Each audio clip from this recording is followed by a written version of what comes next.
Hello everyone, very good morning. So today I wanted to share with you all my expense tracker that I personally use. And before going into that, please allow me 60 seconds to share with you few very essential information that will help you understand my thought process that has gone into designing this expense tracker. So I have been using expense trackers for more than 5 years now. I have tried and tested multiple apps and complex Excel sheets in the past, and trust me when I say you this, uh, most of them have been pretty boring after quite some time, and most of them were unmanageable. And this clearly diverts us from our main goal, which is to track the total monthly and yearly expenses and avoid breaking the budget that is allocated to ourselves. And the motive of any expense tracker for me is to ultimately provide a summary report. The report helps me in charting out my savings, investment planning, tax planning, and much more. My tracker doesn't have any fancy drop down menus because at the end of the day, whether your expenses are getting tracked or not is all that matters.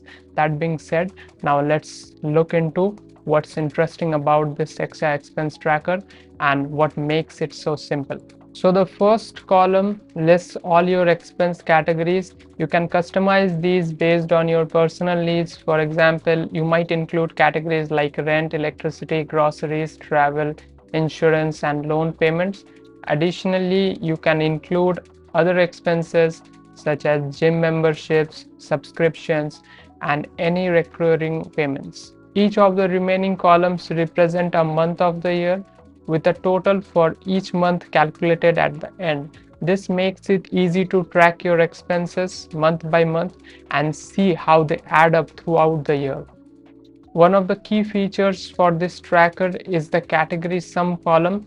This column shows the total annual expense for each category, and it's automatically updated as you fill in your monthly expenses. The final purple highlighted cell tells the total yearly expense, so you can easily see your overall spendings at a glance.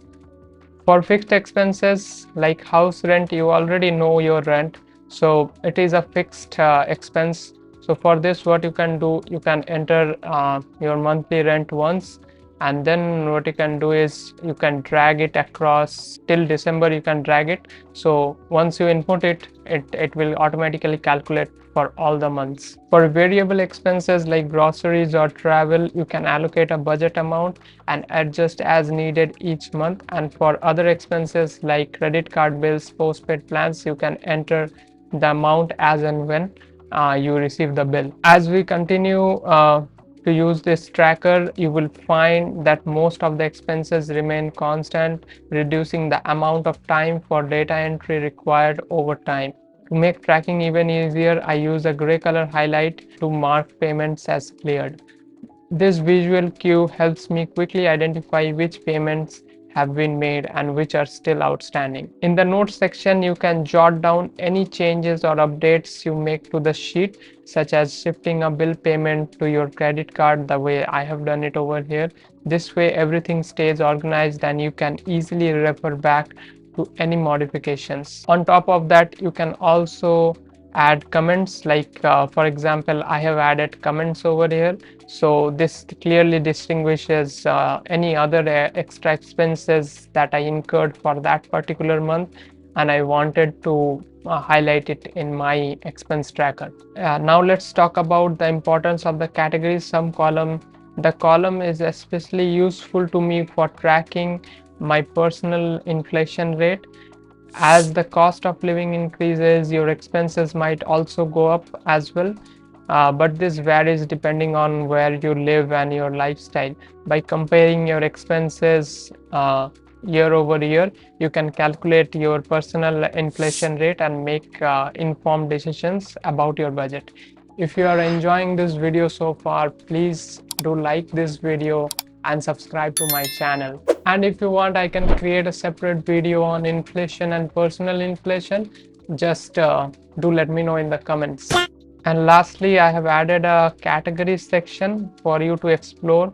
So you can go over here and you can find various types of expenses that you might have or you might be missing out of your head, like adding your life insurance. And then once you go here, you can identify, okay, I have missed this one, so let me come up over here and add.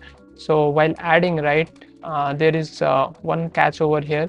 You can insert anywhere, one row above or below.